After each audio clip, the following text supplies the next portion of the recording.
Bien, c'est un mamar que le rabbi a prononcé le 16 Sivan Tafshin Ahmed 1970, le Minyanam. Il y a Kamouvan plusieurs mamarim sur Baalot Ratanerot. Celui-là, il a son signal bien élevé. Allez. זה מעשה המנורה מקשה זהב עד ירך עד פיך מקשי. Il est rapporté dans la paracha, voici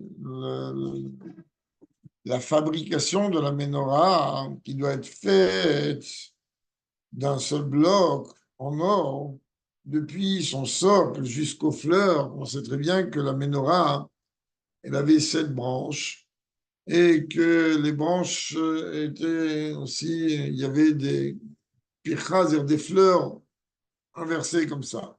Et tout ça, a priori, donc ce genre de détail dans la menorah, qui pour nous paraît un peu simple, ça a un sens extrêmement profond. Tout ça complique encore plus l'idée de Miksha. Ça complique encore plus l'idée que ça doit être fait d'un seul et même. C'est-à-dire qu'on ne peut pas venir rajouter quoi que ce soit. Tout devait être comme si on va prendre un bloc d'or et sculpter dedans. Ça, là, on a besoin de comprendre. Ah, le parashazo medaber odot la katerot vofana. Dans Be'alotra et Tanerot, la paracha, elle traite beaucoup plus de l'allumage des bougies de la menorah et de quelle manière on devait les allumer. Comme on le voit d'ailleurs dans le matin, Abaye va Mesader Seder Amaham Mishpat Digmara. Là-bas, on nous explique. Au début, ils allumaient 2, après, ils allumaient 5. Il y avait un ordre. En temps, il y avait une avoda. Ce n'est pas les 7 qui est allumés d'un coup. Donc, en vérité, le Parashat Ba'alotra, a priori, s'intéresse beaucoup plus à la manière avec laquelle le Kohen il devait allumer les nérotes. Alors que la fabrication de la menorah elle-même, on l'a vu plus haut, dans Troumat, etc.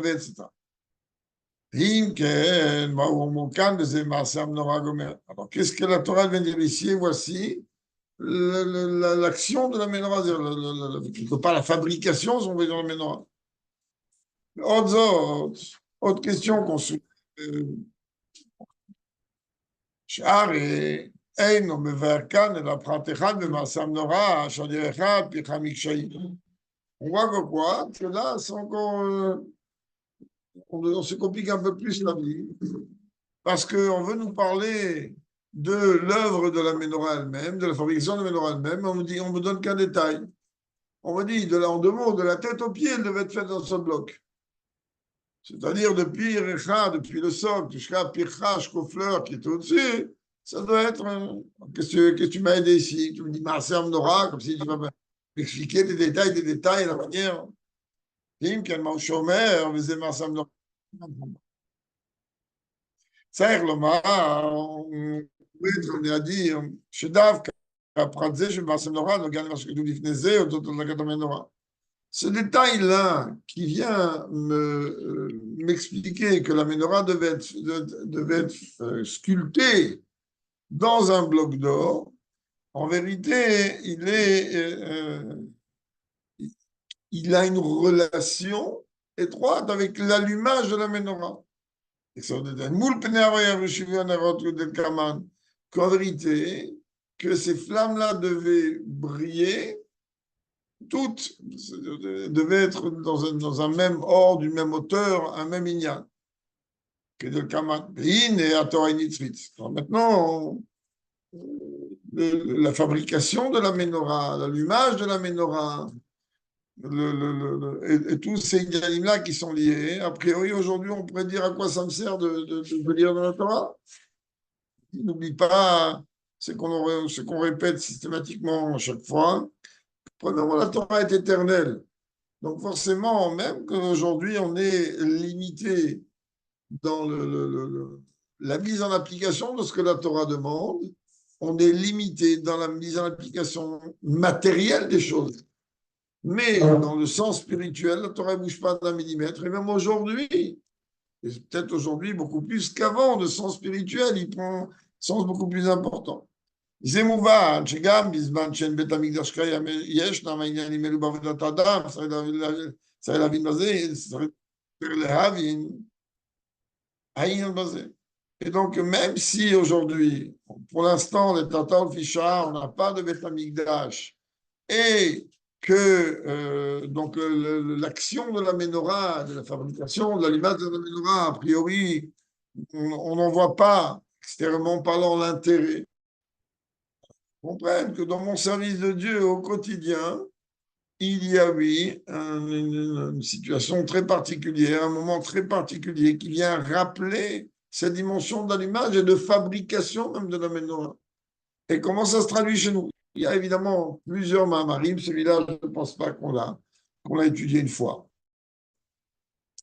Il y a nous, le sujet est comme ça, comme c'est rapporté dans l'Écoute Torah. Deine menorah nikret Knesset Israël.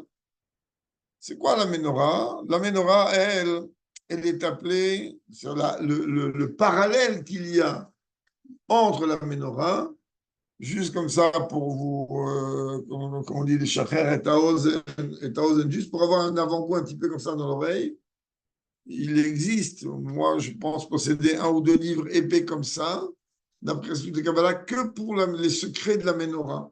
La menorah, elle est truffée de secrets au-delà de ce qu'on peut imaginer. Ça paraît comme ça simple, c'est que ça, c'est un candélabre, comme il dit Moulet. Un candélabre.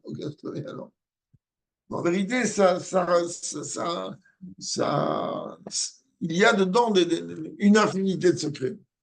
Alors, l'un des secrets, comme la Zaken rapporte est qu'en vérité, la menorah, elle rappelle l'assemblée du peuple juif, c'est-à-dire toutes les neshamot confondues. Donc, pourquoi je dis toutes les neshamot confondues? Je ne sais pas s'il va en parler ou pas ici, en tout cas, oui, il va en parler, je vois en bas. Donc, on va laisser le rabbi parler. C'est-à-dire les neshamot d'un certain niveau, les neshamot d'un autre niveau. Et mais à partir du moment, comme on dit, ben kar banayem, c'est peu importe le niveau du juif, peu importe même le niveau de la neshama. Neshama, elle reste toujours une parcelle de Dieu. Et le juif, il peut faire ce qu'il veut, il reste toujours juif, quand il est juif à la base. Et donc, cet Israël, c'est la menorah. Chez Sirat Malchut. Maintenant, l'assemblée du peuple juif et la menorah ont une relation avec la tribu le plus bas. Mais en vérité, quand je dis la tribu le plus bas, je bafoue un peu. Parce que Malchut, comme on a déjà expliqué maintes et maintes fois, c'est le rôle de Shabbat, c'est le rôle de beaucoup de choses. Et là, les deux facettes. Et d'un côté, le niveau le plus bas, et de l'autre côté, le niveau le plus haut. Donc, on va revoir le parallèle, la relation avec le peuple juif.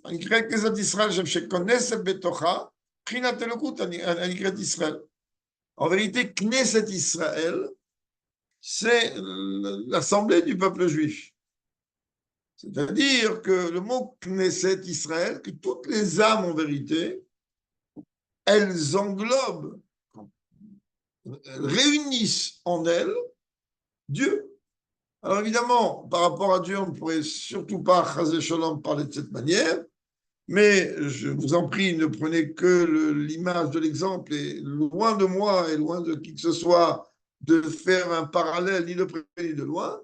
C'est exactement comme si Chas Shalom et Chas Dieu s'est réparti en 600 000 points, 600 000 lumières. Donc, lorsqu'on rassemble tout le peuple juif, alors automatiquement, on fait dévoiler le niveau de Dieu. Kamouvan, ça n'a rien à voir du tout avec ça, mais c'est ça l'idée de cet Israël, de rassembler.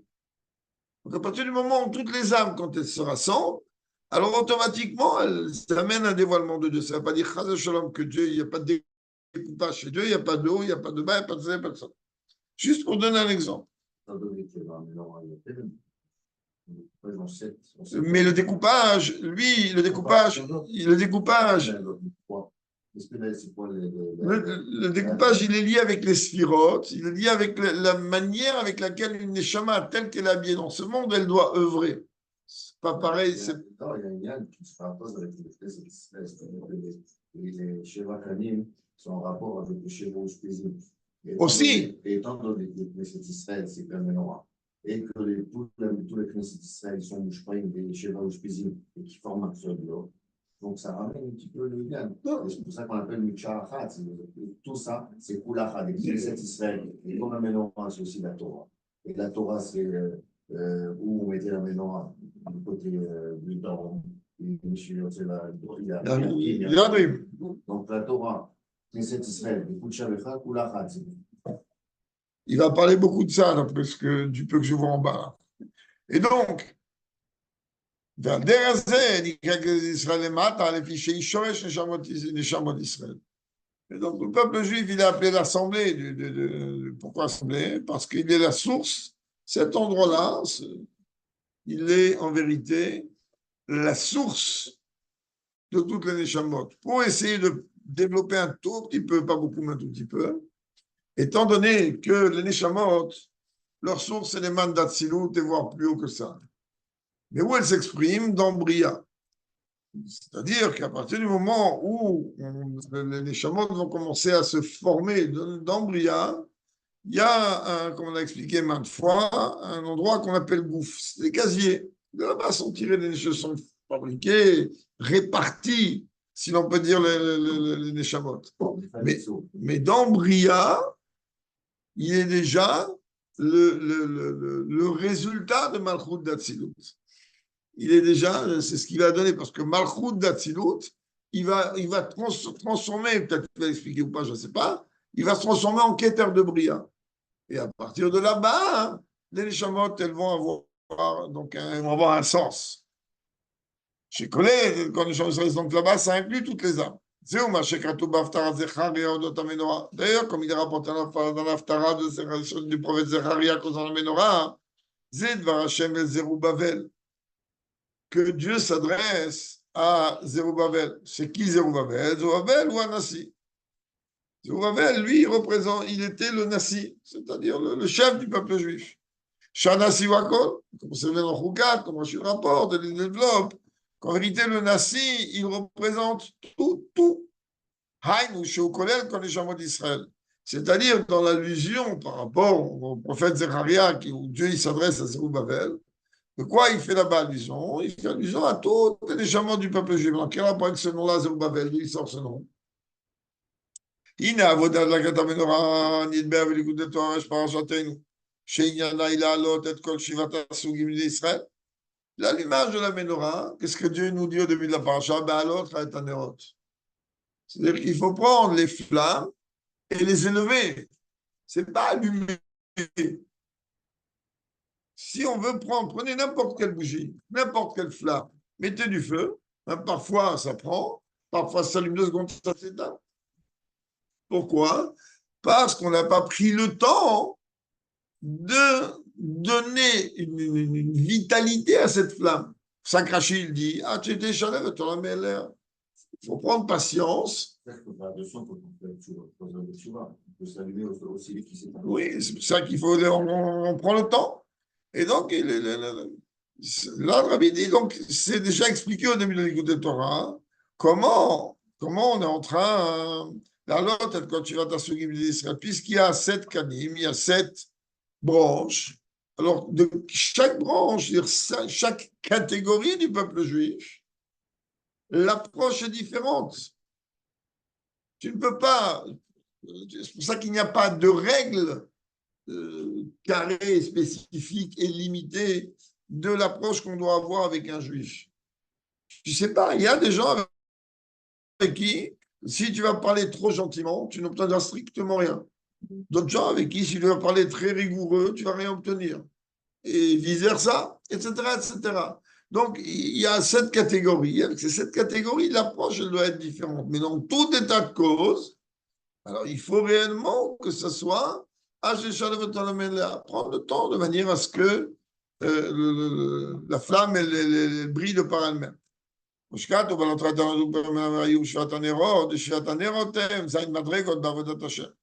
En vérité, les 7 flammes représentent 7 niveaux dans le service de Dieu. Et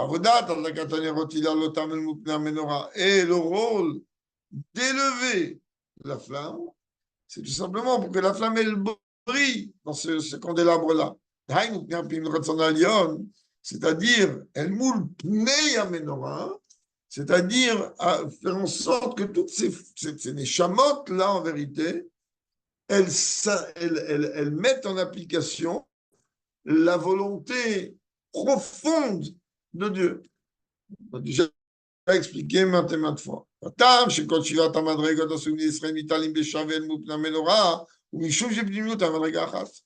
autre côté, tu me dis, il y a 7 catégories. À partir du moment où tu définis 7 catégories, c'est qu'il y a 7 niveaux, donc ça ne peut pas être identique. On te dit, bah oui, c'est identique, parce que la source, elle est la même. Comme la Gmoazaken explique dans Tania au chapitre 32, Avechal le Kulana, on a une seule et même source. Ah, comment ça descend, ça prend des facettes différentes. Ok, mais à la base, le shoresh, il est le même. La source, elle est la même. Il y a une image qui dit comme ça, qu'il y a la menorah qui est en haut, qui est allumée aussi, depuis qu'elle a été allumée la première fois, qui est dans Hanoukat à la Mishkan, elle ne s'est jamais éteinte. C'est pour ça qu'on a appelé un menorah. On ne parle pas de plein menorah de la Shrita Merkazi, parce que le Bechal Merkazi est plein. Non, mais le menorah, c'est par rapport à la menorah. Oui, le parallèle, comme la Yerushalayim d'en haut et la Yerushalayim d'en bas. Zéou gamma, shenvoa ta menorah na lemra les Zerubbabel. Le rabbi, il dit, c'est la raison pour laquelle que cette prophétie-là, elle a été adressée à de Zerubbabel. Chez qui Zerubbabel? Ou gam otiot zerabaloul. Zerubbabel, c'est zerabaloul, c'est-à-dire une semence mélangée. Chez Baloul, Bezera Adam, Bezera Behema. C'est-à-dire, il y a un mélange de ce qu'on appelle Zera Adam, Zera Behema. Je vais aller au point expliquer. Shem Shnei Asugim, Aklalim et Neshamot d'Israël. En vérité, il y a 2 catégories. Il y a 2 catégories des âmes du peuple juif. Il y a des âmes qui, eux, émanent d'un niveau extrêmement haut, ce qu'on appelle Zera Adam. C'est-à-dire, elles ont un Adam Prinatma, c'est un niveau de Meod, c'est un niveau de Bitoul extrêmement haut. Les autres Neshamot, elles émanent d'un niveau qu'on appelle Behema. Mais Behema, c'est-à-dire à partir du moment où on n'est pas en train de parler de ce niveau humain, donc il paraît de grand, on est en train de parler d'un autre niveau qu'on appelle Bahami. En vérité, ce n'est pas Bahami. Behema, la valeur numérique de Behema, c'est Ban. C'est en vérité la dimension d'un autre nom de Dieu.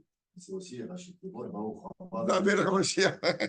et donc, c'est 2 catégories de Neshamot. C'est-à-dire que les Neshamot qui émanent du niveau le plus haut et les Neshamot qui émanent du niveau le plus bas, elles sont mélangées. Comme c'est expliqué en vérité dans le Mama qui démarre par Vela Mishpat Dimashata Simnifner. C'est-à-dire que ces 2 catégories-là,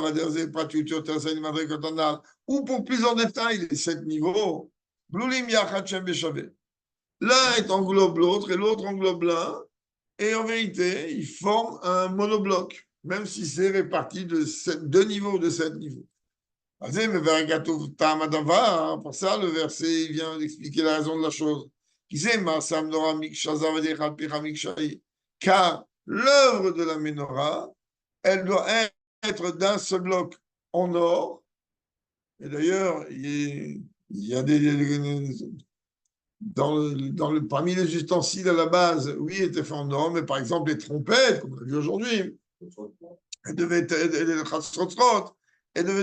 faites en argent. Donc il y a même de l'or, il y a une raison. On a déjà expliqué, je ne sais pas s'il va parler ou pas de ça, j'en sais rien, mais ce n'est pas grave. Comme on a déjà expliqué maintes et maintes fois, que la différence qu'il y a, ou l'une des différences qu'il y a entre l'or et l'argent, c'est que l'argent, il représente l'attribut de bonté. Le mot kesef vient de nirsof nirsafti, c'est les languissements et l'attachement avec Dieu. Alors que le Zahav, il est lié avec la couleur beaucoup plus rouge, Il est lié avec l'union des gvurot, c'est-à-dire quelque chose qui est lié avec la rigueur. Dans le Mishkan de Dani, les Écritures en PC, par rapport à Isaac, Oui, parce que ça va du bas vers le haut. Et donc, il nous dit donc, tout est fait de Mikshara.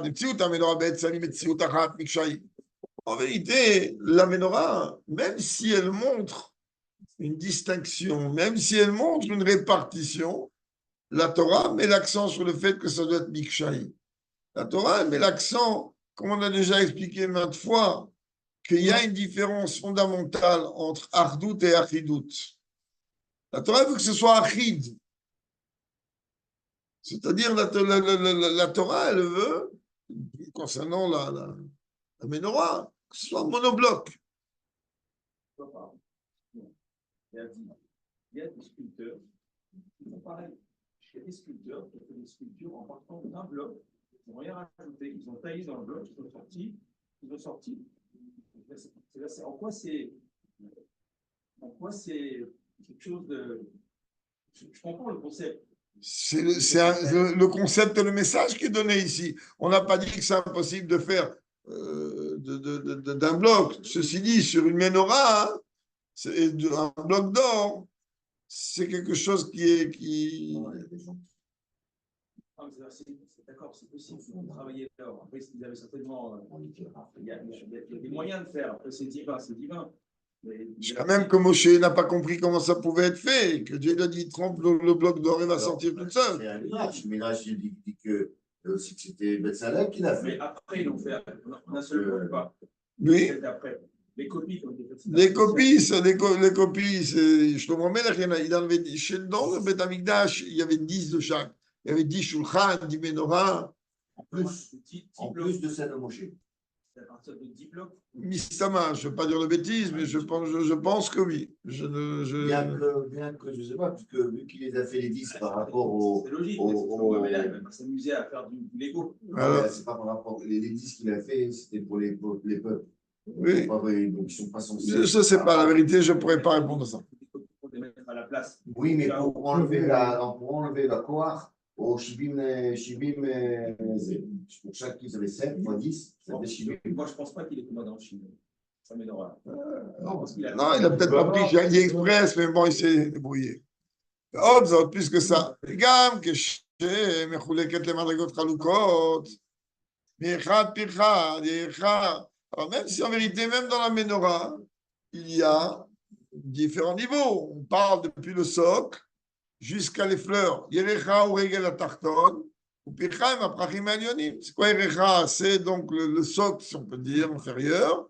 Et pircha, ce sont les fleurs qui sont en haut. Zéouinyan, atiferet vayofi. Toute la dimension des prachim représente donc la beauté. Et Tiferet ou Agou chez les Malamareg. En vérité, Tiferet, il représente oui, puisque il le dit d'ailleurs. Tiferet Goufa. C'est quoi Tiferet? C'est le corps. Tiferet, c'est Yaakov, c'est le thorax. Ça représente Moshe. Oui, non, mais il te dit, il y a le socle. Le socle, ça c'est Yercha. Pircha, c'est en vérité le niveau en haut, mais il dit le Tiferet, c'est Goufa. Goufa, c'est le corps même, c'est-à-dire puisque tout est rassemblé, enfin, tout est rattaché par rapport à la... Oui. Non, par rapport, je ne veux pas avoir Moshe, à part le fait que Moshe, il englobe tous les Neshamot, pourquoi il est au milieu? Par rapport à Tiferet, Moshe, c'est pas Tiferet, à la base, c'est Mahmoud. On va voir tout de suite. Vers plus que ça. Des pirchaim de la tzadikim. C'est quoi les prachim? Ça représente les tzadikim. Anikraim pircha. Pourquoi les tzadikim, ils sont appelés pircha? Pourquoi ils sont appelés donc les fleurs? Hachem, Torah Tamut Filatam, pour Arat Lael, les trilochim ou Shem Agadifim. Parce que les tzadikim, eux, par le biais de leur Torah et leur tfila, eux, ils arrivent à faire élever leur Torah. Eux, ils arrivent à faire élever leur tfila. C'est à travers pourquoi? Parce qu'on a déjà expliqué maintes et maintes fois. On peut étudier la Torah comme elle est. On peut, c'est-à-dire comme au sens basique du terme. On ne peut pas accomplir une mitzvah au sens basique du terme. mais on ne peut pas les lever. On a déjà expliqué comment on peut lever à travers les ailes. Gadifim, très gadifim. Et c'est quoi les ailes? Trilouchimo, c'est l'amour et la crainte. Alors, c'est les seuls qui arrivent réellement à servir Dieu avec amour et crainte, c'est les tzadikim. Alors, eux, ils sont appelés pircha, pourquoi? Parce qu'ils froissent, et ils permettent, en vérité, quand ils sont en train de servir Dieu par la tfila ou par la Torah, alors leur tfila, leur Torah, elle monte. Mais malgré ça, c'est quand même Miksha, un seul bloc, c'est même qu'il y a plusieurs catégories de tzadikim, même qu'il y a tout ce que tu veux venir dire, ça représente un seul et même bloc.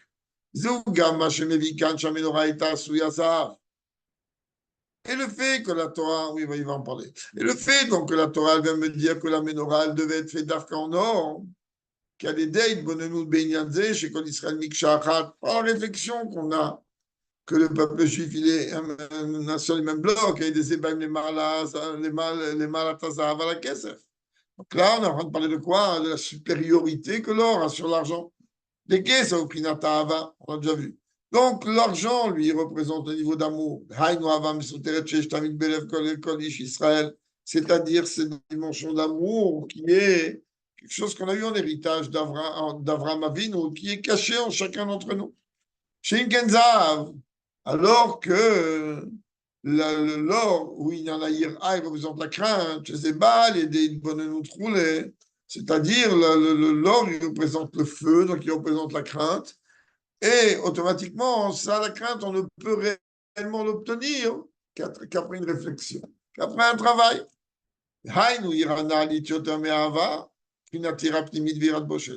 Donc, tu vois, tu devines là hein, que la crainte, elle est en vérité un niveau supérieur à l'amour, puisqu'il y a une crainte profonde, si l'on peut dire, et il y a un niveau encore plus haut de crainte, ce qu'on appelle l'Irat Boshet. On a déjà expliqué, trilou, chimou, trilou. Il y a d'abord la crainte inférieure, ensuite l'amour inférieur, ensuite l'amour supérieur, après la crainte supérieure, ce qu'on a expliqué, les Toldot Yitzhak ben Avraham, Avraham Oli Yitzhak, c'est-à-dire on voit quoi qu'en vérité, la crainte, elle représente un niveau le plus haut. Et le niveau le plus haut dans la crainte, il est Irat Boshet. J'ai expliqué que ce n'est même pas le fait de craindre le policier ou de craindre la punition, ou de craindre. C'est juste craindre cette honte que l'on peut ressentir d'aller contre la volonté de Dieu. Et voilà que la Torah elle répète une deuxième fois Miksha. Donc le fait qu'elle répète une deuxième fois Miksha, je vais nous enseigner un autre enseignement. Que des Alfin, dans le Migmar Menachot, comme c'est enseigné dans la Migmar Menachot, que la Gemara pose la question Miksha le Sefa le Mayata. Qu'est-ce que ça vient faire encore ici, à la fin? Tu m'as déjà parlé de Miksha. Qu'est-ce que maintenant tu viens me rapporter encore Miksha? Oui, il y a le final de s'enseigner.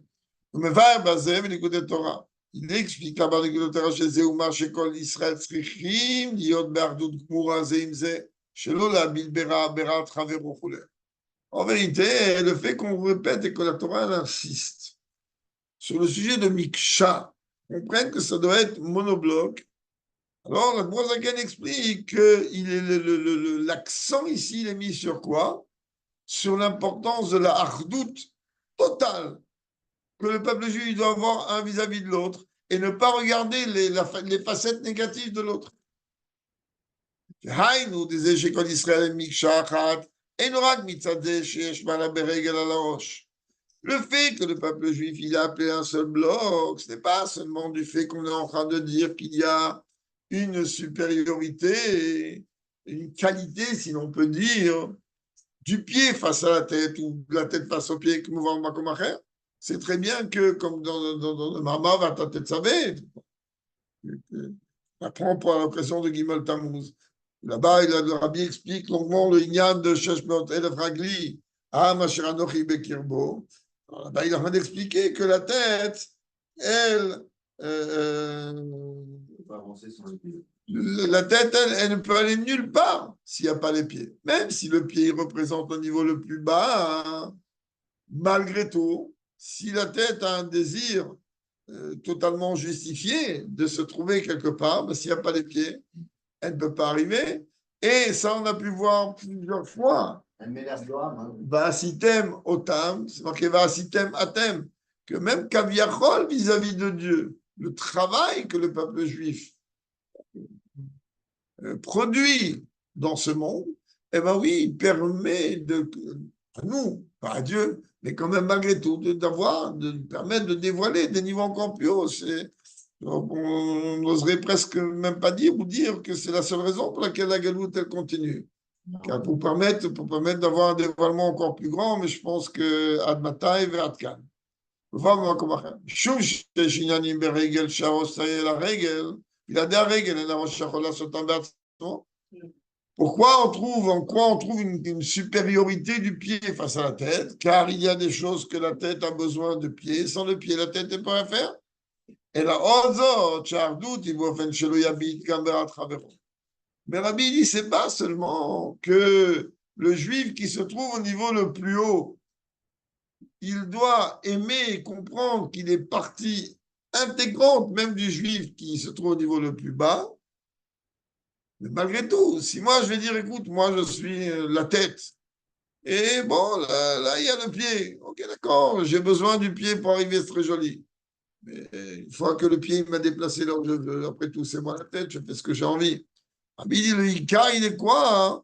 Lorsqu'on est en train de demander une ardoute, le seul moyen pour qu'il puisse avoir une ardoute, c'est qu'on ne porte jamais un regard sur l'aspect négatif qui pourrait se dégager de l'autre. Il explique ça, chez moi, si Atamidora Kipshuta Peresh Rashi, Shayakvar Agol ou Makish Bekournas et Khoule. L'idée à Katakournas, Yoredazava, Elion Lemata, Taton Lemaila. Alors, car ça est l'idée, Adam Beasmo, Shesh Lemala, Menora Miksha. Alors, le Rabbi il dit que dans la fabrication de la menorah, alors quand il a fallu jeter le bloc d'or, ben, tout ce qui était en haut est descendu en bas, et à la fin, tout ce qui est en bas est ressorti vers le haut. Donc, de la même manière, le Rabbi il dit que il y a eu cette fabrication-là, quand ça est là, Adam Beasmo, שיש למעלה מנורה מקשה, שהעליון יורד למטה והתחתון למעלה. qu'en haut, il y a aussi une menorah, comme on vient de dire tout à l'heure, et que nous, le but, il est de faire descendre tout ce qui est en haut vers le bas, et notre travail aussi, il est de faire élever le bas vers le haut. Des fois, malheureusement, oui, le mal, il peut venir descendre. Et s'imprégner, comme on s'expliquait quelque part, que malheureusement, oui, il peut y avoir des gens qui sont intrinsèquement mauvais. Intrinsèquement mauvais. C'est quoi intrinsèquement mauvais? C'est-à-dire comment intrinsèquement mauvais? Alors, David Ameller, en Télim 139, c'est ramené de Greta Tchouva, très longuement ce débat. Il dit, David Ameller, il dit, ceux qui sont tes ennemis, ce sont les miens. Et moi, je ne sais quoi de tes ennemis, ceux qui vont à l'encontre de ta volonté. Ce sont mes ennemis. Et comment ils sont mes ennemis?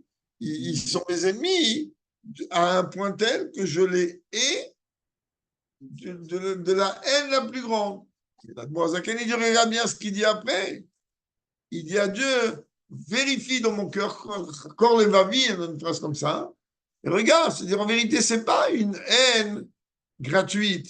Ce n'est pas une haine parce que, waouh, alors la Demoiselle dit comment ça marche. Il dit oui, on peut détester le mal qu'il y a de chez un juif et aimer le bien qu'il y a en lui. Alors, de la même manière, là, il a de parler, toute la Nekuda, elle est liée avec quoi? Elle est avec, des fois, oui, il y a des gens que lorsque. Tu ne peux pas être Echad Bapé, Echad Balek. Non, pas du tout. Donc, si tu détestes, tu détestes. Non, tu détestes pourquoi? Ben parce que mais cet homme-là, avec tout le déteste qu'on peut détester, il a aussi du bien. Je sais pas, tu peux envie de le chercher. Et pourtant, on a besoin de ça. Ah, le plat, il n'est pas bon. Tu ne vas pas chercher si je n'ai pas un morceau de carotte que j'aime. Tu jettes le plat. Oui, ça c'est quand c'est un plat, mais quand c'est un juif, tu ne peux pas le jeter. C'est ça qui prend les yeux. להפך, עשיית איזה מצווה, מאדם רע לפעמים עולה למעלה ונוטלה אחר. Et des fois, que lorsque ce juif-là, qui n'est pas un juif forcément du bon côté, eh ben, lui, il accomplit une mitzvah, eh ben, cette mitzvah elle s'élève dans les niveaux les plus hauts, parce que lui, a priori, qu'est-ce qu'il a de bien à faire? כל זה צריך לתלות החיסרון בו, והטוב שלו, שמה הוא מאחר שנה למעלה, והתחרים שמה הוא שלו שנה למטה. Alors, il dit, regarde bien, on va résumer un petit peu ce que cette Nekuda-là. Il dit, quand il y a eu la fabrication de la menorah, hein, l'or, hein, tu le fais travailler. Donc, ce qui est en bas, il monte en haut, et ce qui est en haut, il monte en bas. Hein, ce qui est en haut, il descend en bas. Alors, il dit, comprends bien, parfois, il y a, dans ce monde, il y a du bien et du mal. C'est un monde dans lequel il y a il y a tout un mélange de ça, oui. Alors, à partir du moment où il y a du bien et du mal, parfois, le bien que je peux avoir, en vérité, c'est même pas un bien qui est à moi, je l'obtiens grâce à celui qui est en face de moi. Et parfois aussi, le mal qu'il peut avoir en moi, ben, il est aussi par rapport à lui. Alors, lui, il dit, le raisonnement, il est quoi? Il est de dire le bien que j'ai, alors c'est grâce à l'autre. Et le mal que j'ai, alors moi, il est à cause de moi, et moi, je dois le travailler. C'est une manière totalement positive de regarder les choses. C'est-à-dire que, comme on le voit clairement apporté dans Yigat Teshuvah et ailleurs, que lorsqu'on est en train de regarder une situation négative, quand on regarde une situation négative, alors chez un autre, on doit rechercher une circonstance atténuante. Chez nous, on ne peut pas chercher une circonstance atténuante. Nous, on sait pourquoi. L'autre, on va venir lui trouver toutes les circonstances atténuantes possibles et imaginables. Jusqu'à même, si on veut se baser sur ce que le Baal Shem Tov dit, le Shem Tov dit, si tu vois quelque chose de négatif chez l'autre, comme l'autre c'est un miroir, en vérité, ça existe chez toi, peu importe qui que tu sois. C'est ça qu'en général, les tzadikim, ils n'ont jamais réellement vu, en tout cas ressenti, le mal chez l'autre. Il dit, mais comment il peut lui parler comme ça? Ce type-là, c'est un fou furieux ou j'en ai quoi? C'est ça un seul bloc. Chez l'oracle, chez Béchorcha, même d'avoir erraté, c'est pas seulement qu'à travers la source, on est sur les mêmes choses. Et là, chez Gam les matar, la Metsiout, que même en bas, c'est une seule Metsiout. Ah, tu jusqu'à même qu'il n'est pas en train de regarder les choses négatives chez l'autre. כמו שכתב אדמו"ר רבנו הזקן ביראת הקודש, כשכתוב הזקן הקריא נגד הקודש, צריך לקיים מה שכתוב, ואיש את רעהו, ואיש את רעת רעהו, אל תחשבו בלבבכם. Où là-bas, il est écrit dans Zecharia qu'un homme, il doit pas ressentir, il ne doit pas, en fait, considérer, c'est le terme exactement, les choses négatives de l'autre. Il ne doit pas. C'est quelque chose qu'il doit mettre complètement de côté.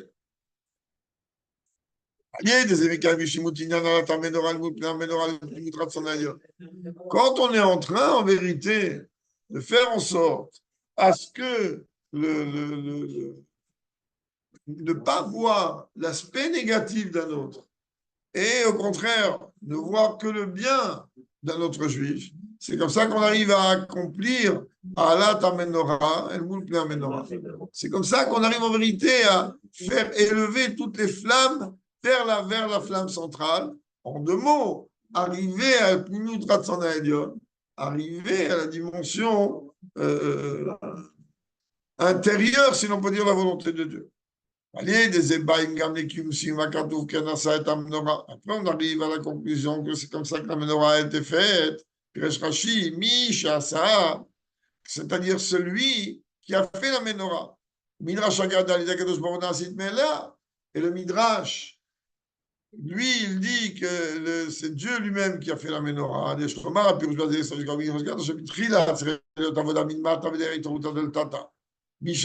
D'abord, il doit y avoir un travail du bas, c'est-à-dire le travail de l'homme. C'est-à-dire au début, on leur a demandé un effort, un effort de l'homme. Après, tu arrives au niveau de la Haggadah. La Haggadah, Yaakov ou autre. Comme c'est connu, comme le Moïse rapporte souvent, que chez Bagadot, Rov Sodotator n'existe pas. que dans les Haggadot, la majorité des secrets de la Torah sont cachés dedans. C'est la dimension limite de ce que cela va exprimer. Shenim, Sharayan, Kivishu, ou que la chose en vérité, elle est projetée telle que Dieu il veut que ça soit fait. Là, ça se fait du haut vers le bas. En fait, lorsque moi, j'œuvre du bas vers le haut, c'est-à-dire que moi, je vais vers ce que Dieu il attend de moi, automatiquement, ça a provoqué, comme de la même manière dans la menorah, de la même manière dans les yanim de l'or, que ce qui est en haut, il descend en bas, ce qui est en bas est en haut. De la même manière, le circuit se fait de cette façon.